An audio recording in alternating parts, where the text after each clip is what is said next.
Recursion is one of the most tricky concepts that some of the JavaScript developers will avoid to learn it if they can, but it can be very helpful in solving some complex requirements.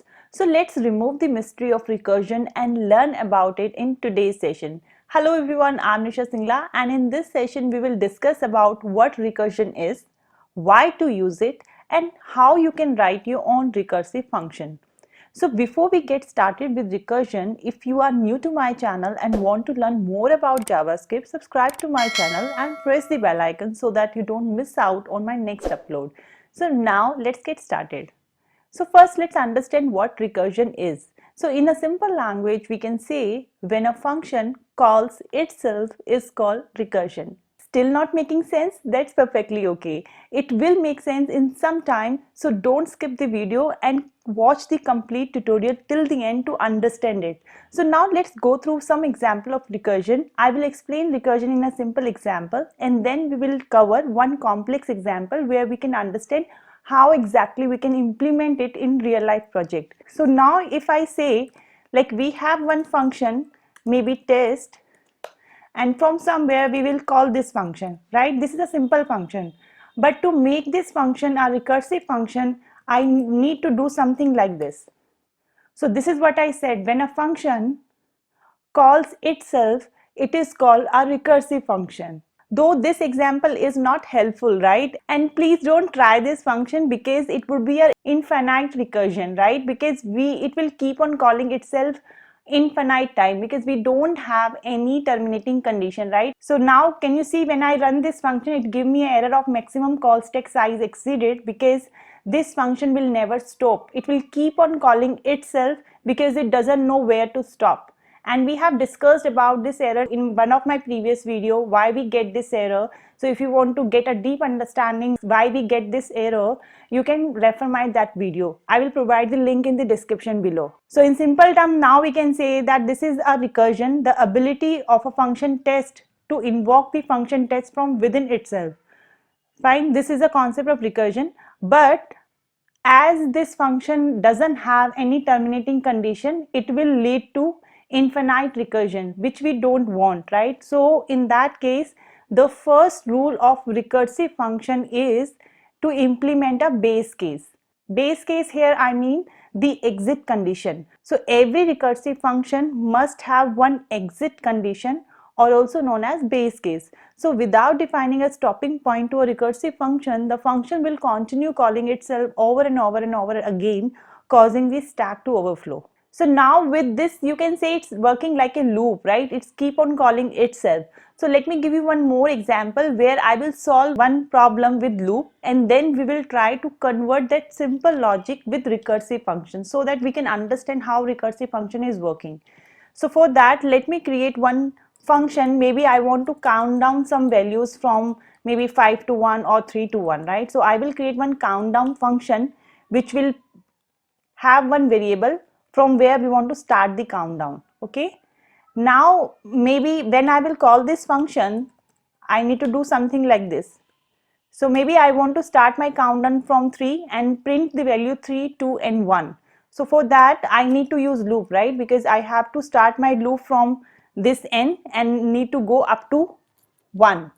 So we know how we can do that, right? We can have one variable I that will start with n, and here we'll have one terminating condition, go up to the I is greater than 0, and every time decrement the value by 1. And inside this we can log the value of I. So when you save these changes, you can see it is working fine. So this is simple a for loop. Now if I ask to convert the same logic with recursion, let's see how we can do that. With this example, you will understand the syntax of recursion. So for that, a very simple rule, we have to have one function, right? So I'm giving it a name of recursive countdown, and it will also have one parameter that will tell from where the countdown will start. And similarly, this function is supposed to call, right? So for this also, I'm passing n as 3 as of now. As I told you, the first rule of recursive function is to implement the exit condition. See, if you follow these steps, it will be very easy to write your own recursive function. So just follow those steps. The first rule is you should have one exit condition. So understand this, what is the exit condition? In loop, we had the exit condition is till 0. greater than 0. So here also we can say the time the value of n reaches to 0, then we need to return from this recursive call. So here we can have one base case or exit condition, like if the n is 0, in that case return, come out from this recursive call. If this condition doesn't met, then I need to console the value of n. Let me comment down this one. So you can see it is printing simply 3. How? The first time when recursive function call, it will pass 3 to this, and 3 is equals to 0? No, it will come out and print 3. It will stop here. But now again I have to run this function, but this time this function will run with a new value of n that's supposed to be 2, right? Because we need to print the countdown 3, 2, 1. So again I have to make a call to this function, and that will make it a recursive function because I'm calling a function within itself again. But this time the value of n supposed to be n minus 1. So recursive function will always run with a new value. It's a kind of particular iteration. So this time when again n minus 1 will pass, it will again run this function, and you can see it is printing 3, 2 and 1. So for both we are getting the same output. So first let's understand how it is working. So try to understand, for the first time when we make a call to this recursive function, we pass 3 to this one, right? So at this time the first call will be, we can say here, when n is equals to 3. So it will pass 3 here. 3 is not equals to 0, so this condition will not execute. Simply it will come to line 15 and print the value of n. So for this iteration the n was 3, so it will print 3. Again it will come to line 16 and it will find out, okay, I need to call this function again, but this time I'm passing n minus 1. So n for that iteration was 3, so 3 minus 1 is 2. So for the second time again it will make a call to recursive call, and this time it will be 2. So in second call we can say n will be 3 minus 1, that would be 2. So it will come here inside this function, this condition will not return true, it will come here and print the value 2. And again it will found that this function is again making a call, and this time it is n minus 1. So n was 2, so 2 minus 1 is 1. So for the third call the n would be 2 minus 1. So 2 minus 1 is 1, it will come here and it will make a call to this recursive call again with value 1. So 1 is equals to 0? No, it will come here and print the value 1. And now again it will found a recursive call, and 1 minus 1 is 0. So the fourth call will be n equals to, we can say, 1 minus 1, that is 0. So it will come here, 0 is equals to n, yes. So this time this condition will return 2 and it will come out from this recursive call. So that at this point this exit condition will work and it will stop my recursive call, and we get this output 3, 2 and 1. So this is the simplest example that I can show you to understand the recursive function. So you just need to understand that whenever you want to make any function a recursive function, you're supposed to call that function from itself, but you must have one exit condition. But if I talk about this logic, we can clearly say that it's bit overkill to use recursive function for a basic situation like this. In that case, loop looks fine to me. We don't need any recursive call to get this result, right? So with this example, my intention is just to explain you the syntax and explain you about the most important thing about recursion, and that is the exit condition. So before moving to complex example, let me tell you one more example where we can do the same thing with loop, but I will show you how we can convert it to a recursion so that I can explain you one more point over there. For an example, I simply want to calculate the sum of few values, right? So I may have one function that is calculate total maybe. And what I really want, that whatever value I will pass from this function, like when I will call this function and pass 3, so it will start a loop like 3, 2, 1, but this time I want to sum up all the values. So 3 plus 2, 5 plus 1, 6. So here I can have one total variable that will initially will have 0 value. I will start a loop. This is very simple logic, and outside this I can return total. Okay. So what you need to do, you need to wrap it in a console.log so that we can see the result total. So we should get 6, right? It looks simple, nothing complex. Now if I ask you to convert this with recursive function, can we do that? Let's see how you can achieve with recursive function. So let's create one function, that is calculate total recursion, and so we have to make a call to this function from somewhere, right? And we will pass the value of n, I mean the same thing like from where my loop will start, and that I will hold in this n variable. Now to make a recursive function call, the first thumb rule that I told you, that you should have one base case or the terminating condition, right? So here the base case would be what? Till the time my n will reaches to 0, till by that time just run this recursive call. So here we can have my condition like this. Otherwise we need to make this function call again and again. But one point you need to remember here, this time we are not simply returning from this recursive call. We supposed to return from this recursive call along with total, the sum, right? So it means here I need to return total as well. But do you think it will make sense? It should not, right? Because this calculate total recursion function I'm supposed to call within this function at some point of time, right? Like this. So it means this function will call again and again till the time this base condition will not met. So in that case, can you see the total will always be 0? That we don't want. For every recursive call, the total should be the sum of the previous value. So in that case, we cannot initialize the total here. It should be a part of parameter, because the value of total will also change for every recursive call along with the value of n. So we will not do it like this. We need to pass it as a argument here. And initially the value will be 0, because when the first time when I will call, I'm not passing anything as a total value. So initially it would be 0, but for every other recursive call, I will pass the value of total, that will be the sum of the previous value. Now if this condition will not run, then I supposed to call this function again, and I need to return what? I need to pass the value of n, and that I think now you know the value of n will be 1 minus. So if this is 3, for the next time this calculate total recursion will run for the value of 2. So I need to pass n minus 1.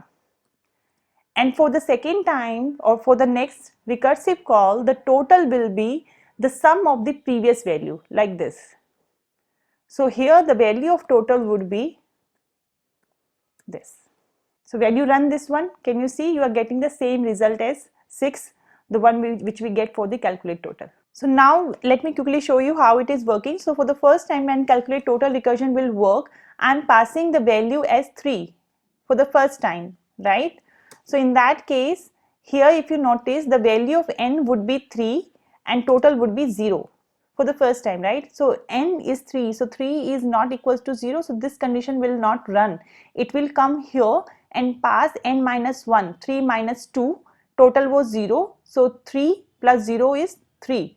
So for the second time when calculate recursion will work, I am passing here 2 because n was 3, so 3 minus 1, 2, and total was 0, so 0 plus 3 is 3.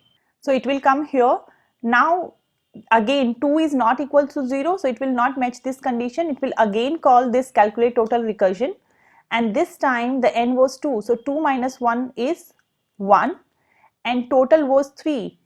So 3 plus n is 2, so it is 5. It will come again here and will check n is 1, right, for this iteration. So 1 is not equals to 0. So it will not run this if check. It will come to this recursive call again and it will say n minus 1. So n was 1. 1 minus 1 is 0. And total for that iteration is 5. And 5 plus 1 is 6. So for this one, the n is 0 and total is 6. So 0 is equals to 0. So it will run this if check and come out. So at that point of time, the total was 6 and that's why we are getting 6. So this is how this recursive call is working. Again, here we can do this thing very easily with the help of loop. We don't need it here recursive function. But my idea is just to tell you that if you have some another parameter that's supposed to be work on every recursive call, that should also be a part of your parameter. Instead of, you cannot define it inside this. Now let's understand one real life example where recursive call would be really helpful. So when we work with DOM in JavaScript, traversing or visiting all node and worked on those node is very basic requirement. And it become quite complex with loop, especially when you don't know about how nested nodes are there. So at that time, recursion is the best approach.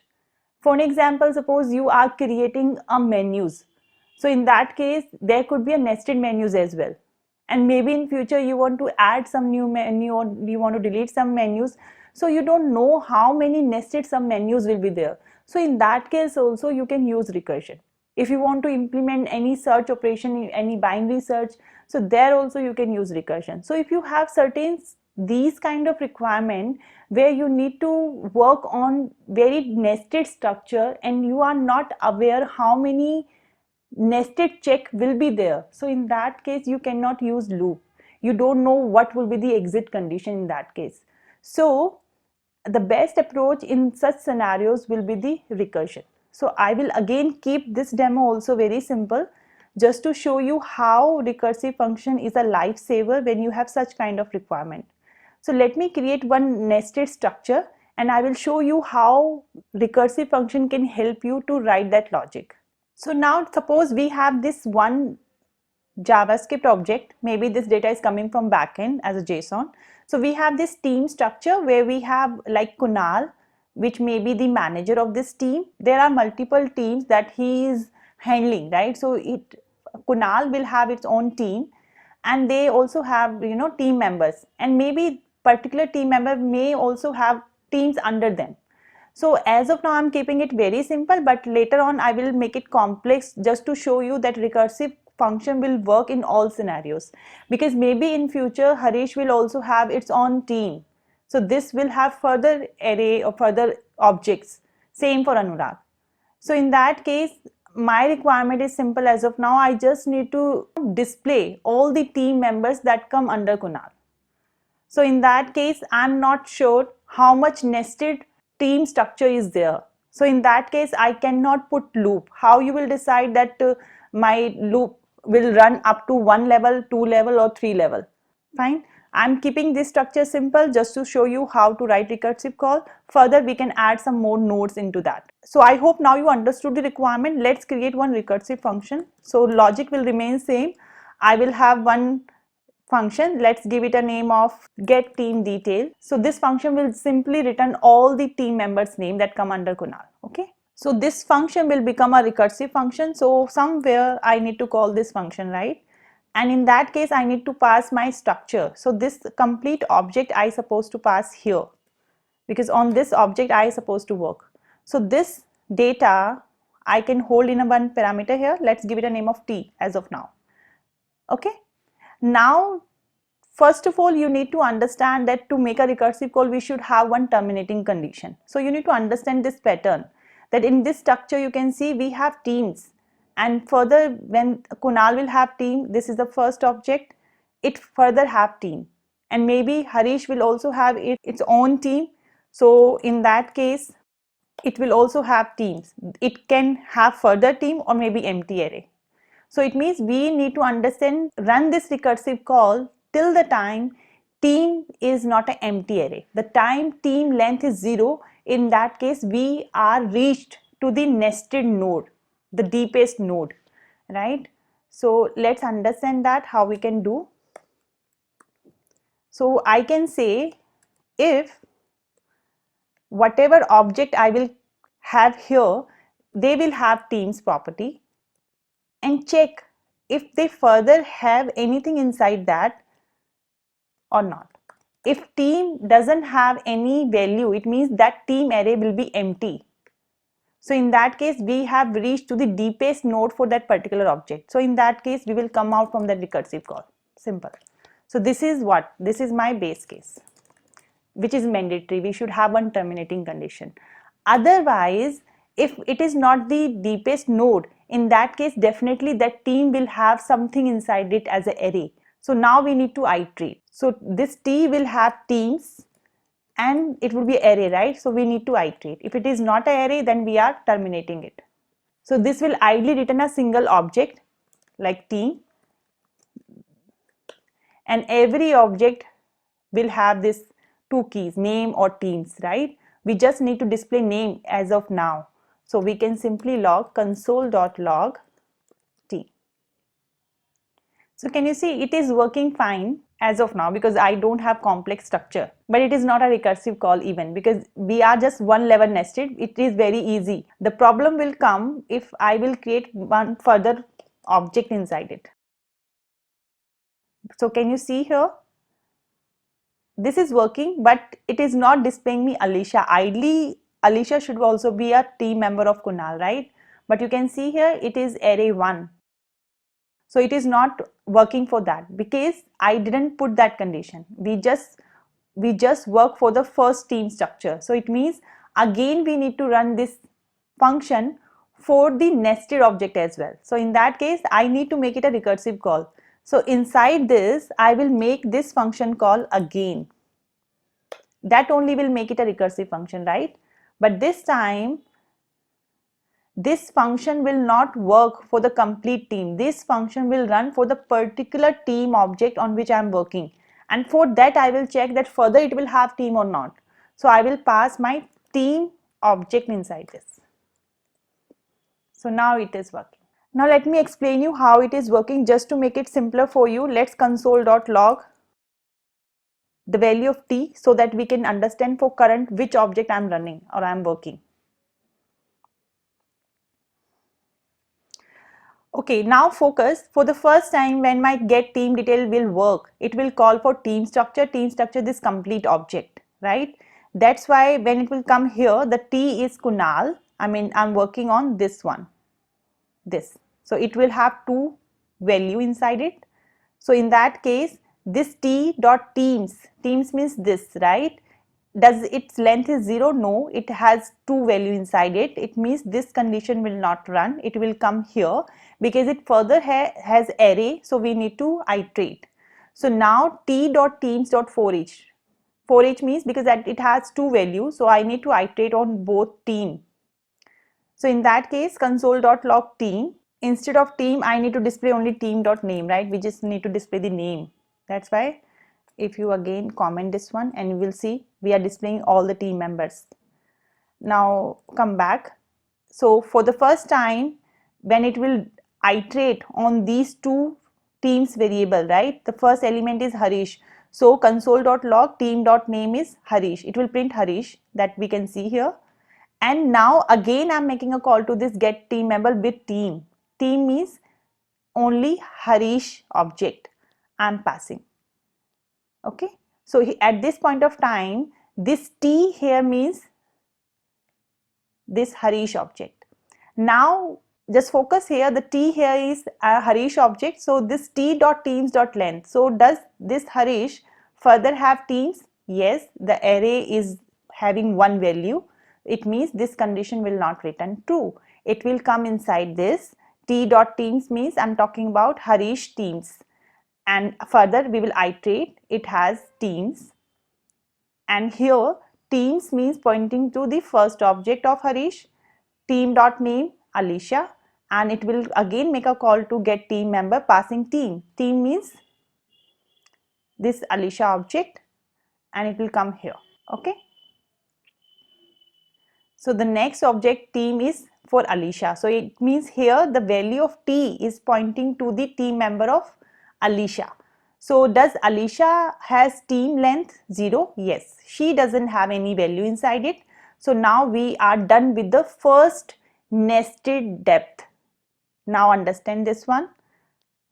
We come to Kunal, we come to Harish, and we come to Alicia. It doesn't have further nested nodes. So this nested node is done. Okay, so that's why we have exit condition. So now it will come to the next team, that is Anurag, and the same logic will go for Anurag team as well. So this way we have created one recursive function that is working till the time it will reach to the deepest nested node. Okay, and you can see the code is not that much complex. If you're supposed to write this one with for loop, any other loop, you might have to write so many logic to handle, and you need to know when to stop, right? And it will work pretty fine if you have further nested node. It will not break your code. So maybe Alicia further handling team, but Yash doesn't have further team. Let me comment this one, and you will see it will print the Harish further have Alicia as a team, Alicia further handling Yash as a team member, and then Anurag. So I hope now you can relate how easy it is to handle it with recursive function when you need to traverse on these nested nodes. So that's where recursive function is a lifesaver.